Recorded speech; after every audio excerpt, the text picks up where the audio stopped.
Welcome everybody, I'm Josh Garcia. Thanks for watching the Revival Motor YouTube channel. Today we have a very special guest. I'm at a very special place. This is Andrew Wallace of ISC Suspension. He's going to walk us through his facility, give us a little background on ISC in particular, and then show us some of the project cars that they have going on. So Andrew, welcome. Thanks for having me. Thanks for coming. This is awesome. Happy to show you around and looking forward to chatting about it. Awesome. So my first, I guess, introduction for ISC was probably a handful of years back at a Walk City Drift event. I just remember a handful of bright orange Z's and different things that said ISC. For sure. That was my first iteration. Yep. Can you please tell us about ISC in particular? And is it a North American company? Is there, how does that kind of? Yeah, so since 2010 is when I started it, originally in Massachusetts. Okay. And then I'd say 2013, 2014, roughly, we moved up to southern New Hampshire, like Bow area near Concord. Yeah. And then slowly made our way north. So now we're in central New Hampshire, Lakes region. Yeah. And this is our new to us facility that we just moved in this past winter in February. So things are getting pretty dialed, and it's been good to be at one facility, one space, as we were chatting about. Yeah, so so we have a bunch of different products. You're probably most familiar with our coilovers. Yep. So that's kind of the bread and butter. We have a few different variations of those. And we're not just a coilover company, we're also a suspension company, so to speak. So we offer wheel spacers, control arms, tow arms, other coilover accessories. So try to have like that whole suspension umbrella, if you will. Did you start off as just a coilover company and then kind of expand the line? And obviously that's going to continue, I assume. Yep, and then what we kind of did was with our most popular coilover platforms, that's kind of how we started developing secondary products for those. Yeah. So Subaru, BMW, brands like that are kind of our strong points. Yeah. As far as what made you start the company? So in college, so like 2006, 2007, I ran like an online e-commerce platform, which is AJW Performance. So we're an aftermarket retailer for multiple brands. Yeah. And did that through school, kind of, for beer and book money, if you will. Yeah, for sure. Delivering pizzas. Yeah. So that was fun. I enjoyed it. I was passionate about cars, passionate about small business. It was a way to, kind of leverage that. Yeah. So through that time, I started sourcing, these products for our own brand. And by the time I finished up school, which was 2009-ish, I was like, well, it's either time to do this for real or, get a job somewhere. Yeah. So kind of committed to pursuing this passion and what was started in college. So here I am. I was going to say, wow. So in 2009, I mean, that's something to say for a brand that's a decade old. Sure. Yeah, it is. And it's also, a competitive industry too. So for sure, the barrier of entry was pretty challenging at first. Yeah. Especially just kind of starting it yourself. That's honestly, I didn't know that historical side to it. It makes it even more incredible and truly more of a pleasure to be here with you. This is awesome. Absolutely. So you briefly spoke about new facility. You guys have been here we're pushing a year, a couple of months before a year. Yeah, time flies. With that, I'm sure there was a lot of, not apprehension, but it's a much bigger place, it seems. It is. But it also allows you to kind of grow into it. Absolutely. Operationally, it's a big improvement. So we have like our shop where we do our product development and our YouTube, installation tutorial, stuff like that. It's now connected. Warehouse is about 4 times larger than our last one. Yep. So yeah, room to grow, and it also accommodates for the space that we desperately needed. So it took a while, in our heads. It's like, oh, well, we'll be set up in a few weeks. Right. Fast forward 3 months. Because that's the thing, you also have to work in the business of keeping business going. Yeah, for sure. Can't shut things down, right? Running computers off of shipping boxes and when we were painting walls and doing floors and you guys made it work. Yeah. We'll get some B-roll of this room in particular, but again, when you first walk in the door, it's very professional, and very, I know why I'm here, and it stands out. Awesome. So if we can, let's take a walk. Check out the warehouse.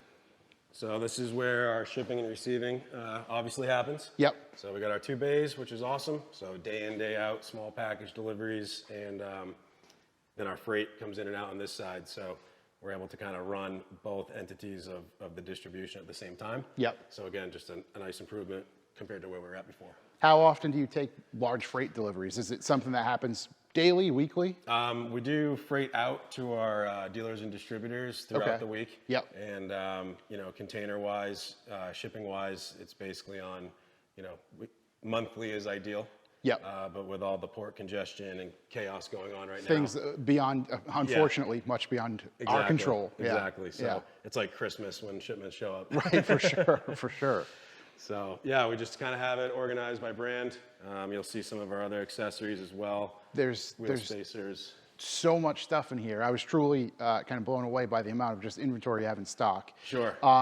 Is there a rhyme to the reason? Do you have it set up model-wise, brand-wise, that sort of stuff? They're pretty much all populated by brand, and then like our heavy hitters are palletized alone. So, you know, all of our Mustangs, S197 is right there. We'll have, you know, our BMW E46 over there. So, basically you want to keep the good movers low, and then the, you know, slower stuff higher up. So right. Just it's there, it's readily available, but it's not going to be as commonly pulled. Absolutely.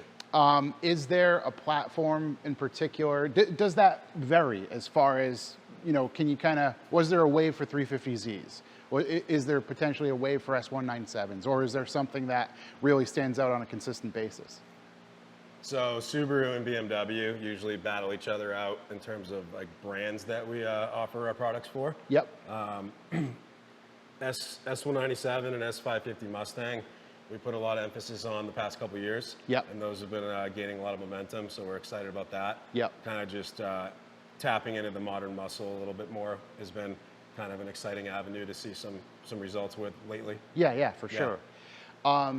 As far as new development and new products for new lines, for instance, the GR86 that just came out, that's new, obviously 400Z, things like that. Absolutely. How much R&D do you have to put in? How much time? All right, we know the debut of the car. For instance, GR Corolla, that's coming. Yep. Are not necessarily putting it into that particular one, but say you did, how long do you need before you can have physical product in hand? So it varies pretty significantly. Okay. So for example, when the 2022 BRZ GR86 came out, you know, we picked up a 2022 BRZ. We actually just got rid of it yesterday. Yep. But we picked it up last winter just to see, you know, what was going on with it.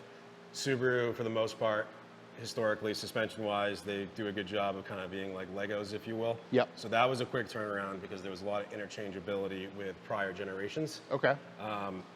That's not always the case with other platforms. You know, sometimes there could be a wild card where everything's new. So I was going to say, like, I have to assume, I don't know for sure, but I have to assume S197 to S550, there's a pretty significant differential. There is. Okay. Yeah, there is. But then I can see at the same time, supposedly, Nissan pitches it to us that it's all new. Sure. However, the 400Z seemingly is a lot of similarities to some other platforms. Exactly. You know, an example of one of our, you know, longer term developments is like the Ford Maverick, for example. Yep. So we did like a one-off kit for SEMA 2021 with Tucci hot rods in conjunction with Ford. So that was a prototype kit, and since then we've kind of been refining that.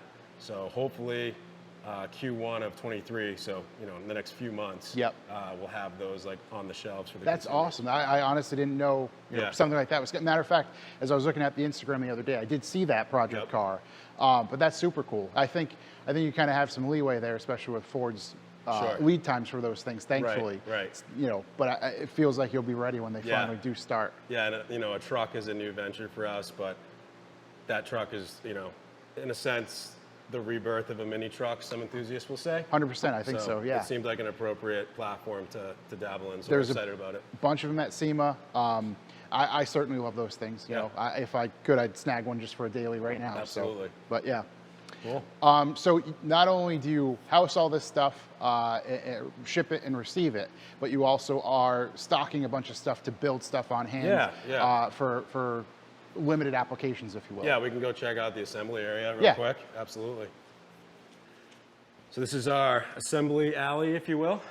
So to my left here, you're going to have spare parts. So this is, you know, bottom mounts, shock bodies, top plates, all that fun stuff. Yep. So what we do is, when necessary, we'll build a kit from scratch, or because of the modularity of our product, we can kind of turn one product into another, right? So if someone has a car, they order a set of coilovers, we might not necessarily have that specific kit, but through having these spare parts, we can kind of reassemble an on-the-shelf kit to kind of accommodate for that customer. That way they don't have to wait. Yeah. How has your, again, with everybody past few years, how has your, parts availability been? Is that something where, oh crap, we don't have this stuff, but we can accommodate because, we stock these pieces? Yeah, I would say like the initial like COVID scare, there was, that downtime that everybody had. Yeah. Since then, our suppliers have been doing pretty well. It's just the supply chain, which is, once it leaves the factories and heads here, that's kind of where we get those frustrating delays still. Again, it's stuff out of everybody's hands, Yeah. and who knows, flip a coin of what the next thing could be. Right, exactly. To delay. Yep, for sure. How many is it basically just as needed? Is there, somebody working here almost on a 40-hour work week basis, just building stuff? So we have a warehouse person who's actually out today. So he'll do the day in, day out shipping. Yep. And then he'll also do the assembly and everything like that. So it's kind of a niche warehouse position because it's not strictly shipping and receiving. Right. There's also actual assembly going on. So what we learned, or what I learned over the years, is it has to be someone that's into cars and, to a certain degree, like mechanically inclined. Just almost that first, right? I'd assume. Yeah, definitely. Because everything has to be torqued to spec, and just, essentially they're doing assembly and QA QC to a certain extent, I assume, right? Yep. So. How many different parts do you have? Do you know? Is that a tough question? I know, but yeah, that would be a cool like trivia, but unfortunately I wouldn't know who would win because I don't know. We got there's thousands of little bits here. We have all our small parts here too, like our titanium hardware kits. So these are all upgrades to our OEM, if you will. Yep. You can get them in ISC black or gold. So it's like they're tiny, so you probably have a few hundred in there. Right. So yeah, it adds up quick in terms of their quantities. So, but yeah, assembly's been great, and again, on the topic with new facility, this has allowed us to kind of do more, and have more, by having this space for it. So. Continue to grow into it. Yeah, absolutely. Where did the golds and black come from? Black and gold is just kind of what we started with and ran with. Okay. Who doesn't like gold, right? Right. I mean, it looks, especially when in the aftermarket and finished parts, if you will, it's a very good look in that world. Definitely. And again, it just stands out. For sure. Do you have different places, like different manufacturers that you work with? And the reason I asked this is recently had somebody on the podcast who they were explaining to us their particular color was very difficult to mimic being anodized. Yep. Do you have different places that you work with? Is there, how does that typically work? Yeah, exactly. That's a great question. And the gold in particular, obviously the black, not so much, of course, but the gold is kind of challenging if we have a customer that wants to anodize some of their non-ISC components to match their coilovers. We've had some challenges with them being able to accomplish that successfully. Right. Because it's going to be very. My understanding of anodizing, it's quite scientific, especially to get the output that you actually want to achieve. Definitely. So can you take us to some of the project cars and stuff that you have going on as well? That out. So we got a couple friends here keeping their stuff for the winter. This is the RSTI. So I got this when I first started the company. So I got this in probably 2009 or 2010. Yep. It was a, automatic, naturally aspirated, rusty car running under a tree. And did you find it in New Hampshire? I found it. It was right down the street from our first facility in Massachusetts. Okay. After a few attempts, long story short, the guy was, willing to sell it to me finally. So since then, it's kind of just been something we chip away at. I think what it needs the most now is for me to actually drive it. Yeah. It sits here a lot. So, but yeah, it's been a fun project, and it's fully STI swap drivetrain wise and everything like that. So that's awesome. Fun car to drive. So you Subaru guy from the get? That's what started it for me. Okay. Yeah, for sure. And just obviously there's the tie-in with the line of stuff first. Exactly. Yep. And then underneath it, we have Matt's Z. Matt's currently behind the lens right now. Yep. So you can't really chat about it. But, oh man, Matt. Thing is proper, sick, quite so proper. It's awesome having it here. We built some one-off coilovers for it. that we'll eventually put into production as well. So Yep. we're able to kind of utilize it as a tool for product development. Yeah. How, as far as product development, is there kind of a rhyme or reason? Obviously, you know, you're kind of in that position. All right, I want to try to, as best you can, predict the future. Yeah. Is it multiple at a time? Is it just, all right, let's focus on this particular one? Or does it really depend on who you can work with at the same time? Yeah, it's kind of like a little bit of all of that, honestly. You know, since we are a pretty small company and, you know, a boutique brand, if you will, we don't take on more than like several at a time. Yep. So I'd say like, you know, if there's 3 to 4 items in queue, that's kind of like where I like to keep it. That way each one can get the attention it needs. To manage, right, exactly. That's the best way to put it. Yeah. You know, it's you know, indefinite, right? That could be a full-time job. Just doing the development stuff. Awesome. Exactly. Yeah. Maybe someday. Yeah. And then we got Shane from customer service and operations. Maybe we can bother him later. Yep. This is his R32 that he's been building. It just got fully resprayed. So he's a big Volkswagen guy. So he's excited to get that on the road this spring. Awesome.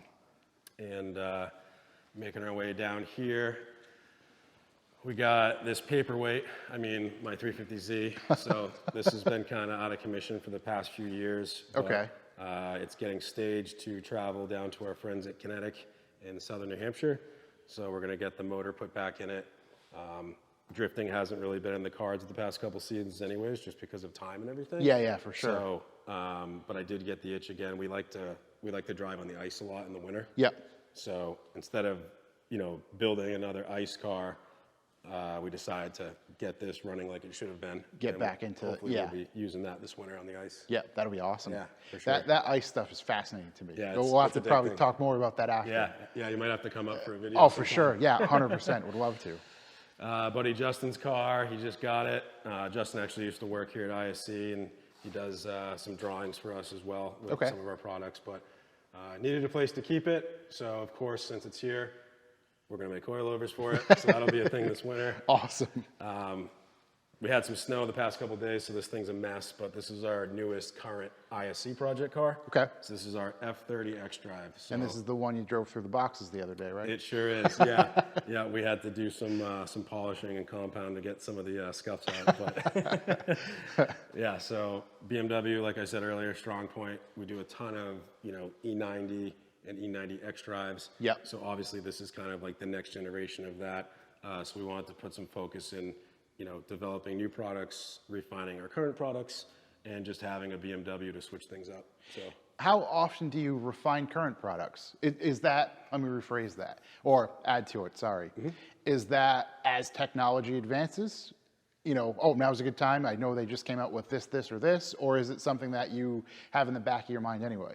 I mean, there's always room for improvement with anything. Yep. So, you know, having this car and anticipating, you know, this was, 2012 to 2019, this chassis, I think, roughly. Yep. So it's like, they're out of warranty now. A lot of them are paid off. So people are going to be playing with these more. Right. So it kind of just made sense to put more emphasis on this chassis Yep. in general. Yeah. Right. Because there might be a large market of people who go, instead of getting OEM, it's time, I might as well upgrade to that this. too, especially like with the German cars, some of the OEM stuff is like pretty silly money, so you can get into an aftermarket adjustable gain some, coilover. Gain some adjustability and replace what you need to replace anyway. Yep. So as far as the or the continued development of this and the products on it, what's next for this in particular? Yeah, so we just finished up some wheel spacers, obviously with the OEM wheels in mind to base that off of. Yep. So we just finished that up. Next is probably going to be some adjustable arms, just so people can have some camber and tow opportunities with the ISC line. That's awesome. Yeah. I love that idea of, you know, here's one thing, but not a one-stop shop, but as far as, you know, suspension is concerned, extend the line to a product to help people. Absolutely. You know, and continue that. Congrats on the new facility. This place is awesome. Thank you. Yeah, no, we're excited. I'm genuinely excited to run ISC stuff on the I think I'm calling it the White Pony now, but the Mustang, so it'll be cool. Definitely. Maybe we'll have to go open up a box and check it out real quick. Yeah, for sure. I think we can do that. That'd be awesome. Yeah, we'll check it out. All right, so why I'm here is to pitch, to purchase and grab S197 coilovers, Yes. the N1s in particular. Can you walk me through what you think is going to be the best setup for me to start? Yeah, I would say for drift on that chassis in particular, I would say the N1, you nailed it. Like with that, we're going to do the camber plates. And then valving and spring rate wise, I'd say the Street Sport. Okay. That's going to give you the ability to kind of squat the back and grip up properly. Yep. The track race application would be a little bit better for like road course per se. Okay. So Street Sport, that's what we run on all the Zs as well. Yep. And the BMWs that we've played with in FD. So you want to have that rear grip so you know you have that control, And obviously. it kind of relays what's happening with the car a little bit more. Exactly. Yeah. Yep. We want to be, you want to be able to have that when you need it as opposed to kind of skating.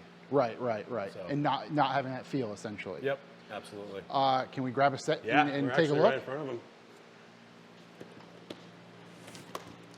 Let's go check these out.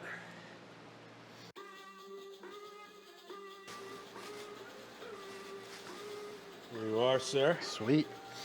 Yeah, these look awesome. So yeah, this is going to have your front damping adjustment. There's little clicker knobs. You just put it right in the top there. You can leave them. Yep. So 32 clicks of adjustability there. What is the what does it come out of the box as far as Just adjustment? in the middle. Okay. Yeah. Okay. So you can kind of go harder or softer based on preference and driving style and all that fun stuff. Yep. And then included with these are our new cross bearings. So with the V2, these are completely sealed with a Japanese coil bearing. Okay. So they're essentially maintenance free, which is nice. You know what? I have to say, I think I went back and watched a video. I believe he had an S197 Mustang as well. And he had the original V1. Okay. And I think he broke something. Did he? I forgot what he broke. Yep. But his video was great because it explained how it broke, why he broke it.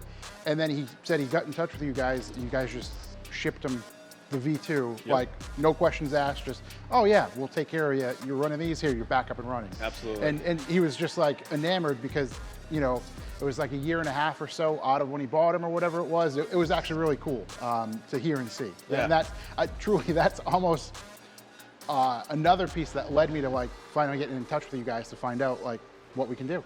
Absolutely. No, that's awesome. Yeah, your height adjustment's right here. So, your spring preload is separate from your ride height on this design of coilover. So what that means is as you adjust the ride height, for example, lower, the ride quality will stay the same. Yep. Because we're not going to change the tension of the spring. Right, So, that's going to stay yeah. across from no matter what height. Exactly. Some other brands, you'll actually use the spring to change the height. So Yep. the lower you go, it'll actually kind of get bouncy, if you will. Yep, for sure. But yeah, I'm looking forward to seeing these installed on the car. This is awesome. Yeah, I'm psyched. This will be really cool. Right on. Cool, man. Again, thank you very much for having me here. Absolutely. Showing me the facility. And sure. yeah, I look forward to the future. Likewise. Thanks, man. Thank you.